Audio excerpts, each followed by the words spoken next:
Nobody noticed him. His name, on the station employment register, was Hal. No surname listed. Outer Reach settlers sometimes came through with incomplete documentation, and the station's HR system had a field for that. Hal, Janitor, Grade 3. Assigned to the maintenance rotation for sublevel corridors B through F, VOS Station, Coalition Mid-Reach. Start date 3 years, 2 months, and 17 days ago. Nobody noticed him because janitors on transit stations were not noticed. That was not cruelty, it was simply how large stations worked. Thousands of people moving through every cycle, ships arriving and departing, cargo shifting, deals being made in the upper-level conference suites, while the floors below got cleaned by people whose names nobody thought to learn. Hal moved through sublevel B through F with a cart and a mop and the specific unhurried quality of someone who had found a pace that suited the work and saw no reason to vary it. He said good morning to the staff he passed regularly. Some of them said good morning back. Most of them did not. He did not mind either way. He had learned a long time ago that the value of saying good morning was not in whether it was returned. It was in the saying. It marked the moment. It confirmed that you were present and that the other person was present, and that there was a morning happening and you were both in it. The response was secondary. He had been doing this for 3 years, 2 months, and 17 days. In that time, he had cleaned approximately 14,000 corridor sections, filed 847 maintenance reports, restocked 2,300 supply stations, and said good morning to roughly the same number of people. He had not counted these things. He simply knew them the way people who pay attention to their work come to know the shape of it. The work was good. That was something he had not fully expected when he took the posting, that it would be good in the specific way that work is good, when it is clear and honest and leaves something better than it found. Sublevel B through F was cleaner because he was in it. The maintenance reports he filed were acted on faster than average because they were accurate and specific and required no follow-up questions. He had brought, without planning to, a level of care to the work that the work had not previously received. He had not brought it because the work required it. He had brought it because bringing less than full attention to anything was something he had not known how to do for a very long time. Senior Security Officer Drav had been stationed at VOS for 8 months. She was good at her job, methodical, observant, the kind of officer who read files thoroughly and remembered what she read. She had read the personnel files for all permanent station staff within her first 2 weeks, which was standard procedure, and she had read Hal's file on day 9. The file was short. That was the first thing she noticed. Outer Reach background, incomplete documentation, clean employment record at VOS, no prior station history listed. Short files were not unusual for Outer Reach workers. She had filed it and moved on. She had thought about it again 6 weeks later, for a reason she could not immediately explain. Just the file, sitting in the back of her mind, asking a question she had not finished forming. She pulled it up again, read it again, and this time, in the way that files sometimes revealed things on second reading that first readings missed, she noticed something she had not noticed before. The documentation gap was not incomplete. It was precise. Everything before the VOS posting was absent in a way that was too clean to be accidental, not missing removed. There was a difference, and she knew how to see it. She had started paying attention to Hal after that. Drop your city in the comments right now. I want to know where this story is reaching tonight. And if you haven't subscribed to HY Universe yet, hit that button right now, because this one builds exactly the way the title promises. Let's keep going. Paying attention to Hal was, it turned out, surprisingly difficult, not because he was evasive. He was not evasive, he was present, visible, moving through his assigned corridors on a schedule that was consistent and documented and entirely unremarkable. He cleaned. He restocked supply stations. He reported maintenance issues through the correct channels, with brief, accurate descriptions that the engineering team had noted, in the informal way that good reports get noted, as unusually precise. The difficulty was that watching someone who was not doing anything unusual produced no unusual data. Drav had spent 2 weeks watching Hal do his job, and had observed a janitor doing his job, which was what she had expected, and which was not what she was looking for. What she was looking for was harder to name.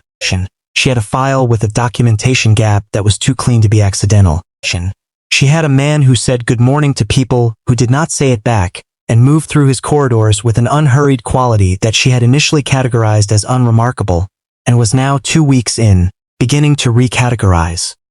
It was not the pace that was unremarkable, the pace was deliberate. She had watched enough people in enough situations to know the difference between someone moving slowly because slow was their speed, and someone moving slowly because slow was their choice. Hal moved slowly because he had chosen to move slowly. His routes through sublevel B through F covered exactly the corridors he was assigned, in the most efficient sequence for the work, with a spatial awareness of everything around him that was not the spatial awareness of a man cleaning floors. She noticed, in the third week, that he always knew where the exits were. Not in the way people who worked in a space for 3 years learned its layout in the way people who entered unfamiliar spaces for the first time noted exits before they noted anything else. Every time she observed him entering a new section of his rotation, there was a specific quality of initial attention that assessed the space before it assessed the work. She had seen that quality before, not in janitors.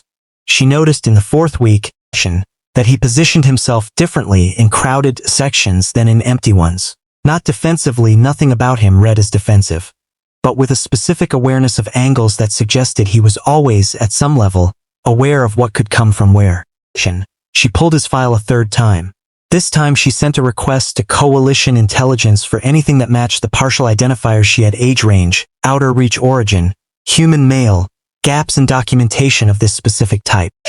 The request came back in 48 hours. That was fast. She had expected a week. The response was 3 words and a classification code. The 3 words were, "Do not engage." She did not do what the response told her not to do. She was a security officer, not a field operative, and "do not engage" was a message she understood how to receive correctly. She filed the response, updated her personal assessment, and continued her regular duties. She also continued watching Hal. Not because she was ignoring the response, because watching was not engaging. And because what she was watching had become, over the weeks since the intelligence response, considerably more interesting than it had been before. The incident in sublevel D happened on a Tuesday. She was not there when it started.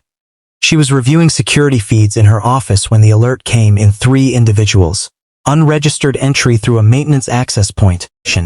Moving through sublevel D with the specific purposeful efficiency that the system's behavioral analysis flagged as inconsistent with legitimate traffic. She was out of her office in 30 seconds. Her team was already moving.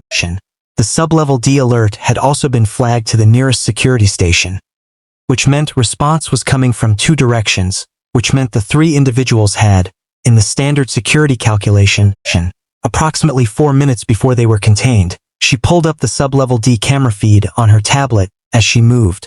Hall was in sublevel D. He was not in the corridor where the 3 individuals were. He was 2 corridors over, which was within his assigned rotation, pushing his cart toward the supply station at the D7 junction. She watched him on the feed, the same pace, the same route, the same unremarkable quality of a man doing his job. Then he stopped. He did not look toward the corridor where the individuals were. He did not change his expression. He simply stopped in the middle of his route for approximately 3 seconds, in the way a person stops when they have heard something at the edge of hearing and are deciding what it means. Then he moved his cart to the wall, in the precise position that left the corridor maximally clear, and he walked in the direction of the individuals. She watched this on the feed, and she walked faster. She was 60 seconds out when the feed showed Hal entering the corridor where the 3 individuals were. She watched the feed.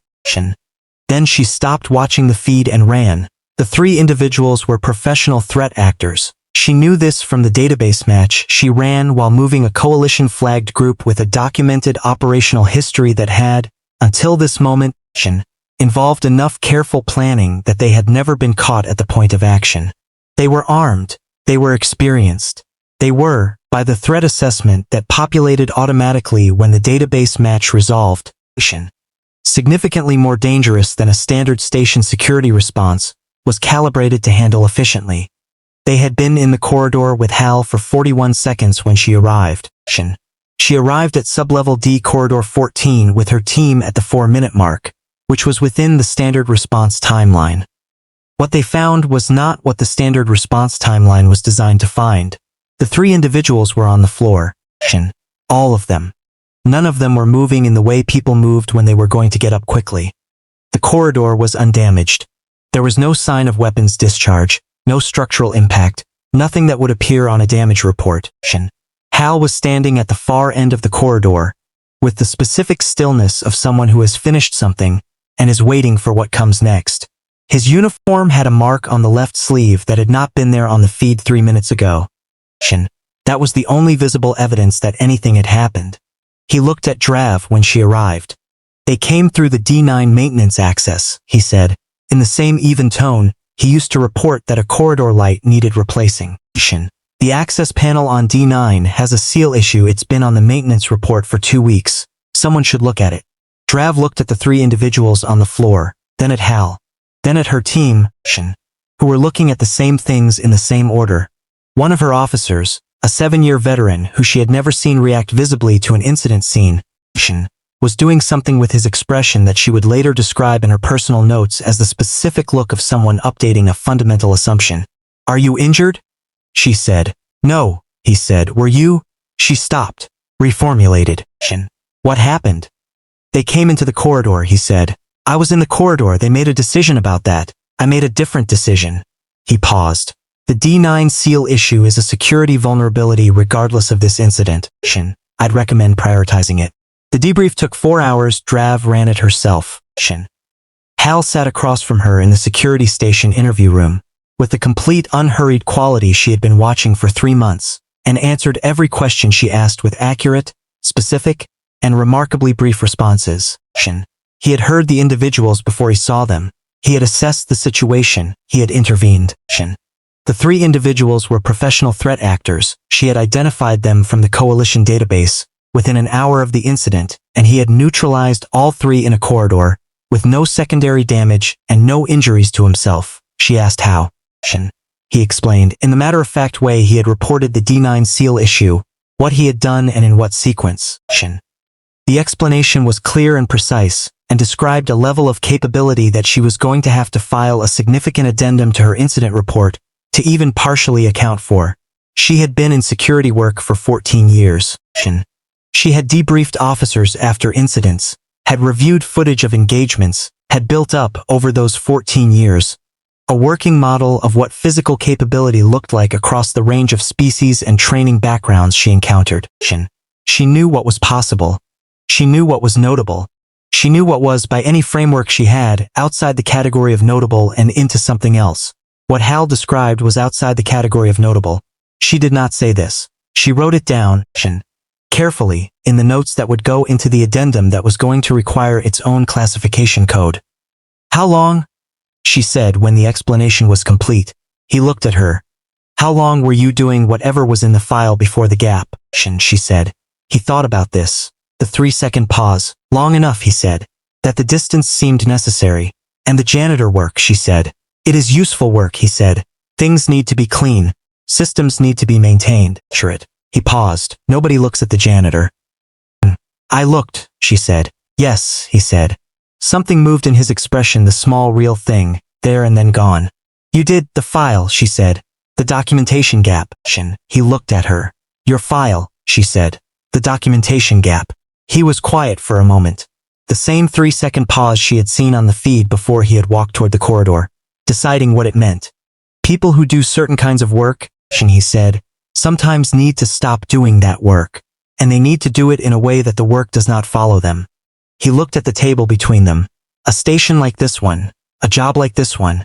It seemed like the right distance. "From what?" she said. He looked at her. "From everything that was in the file before the gap," he said. She held that for a moment. "The response from Coalition Intelligence," she said.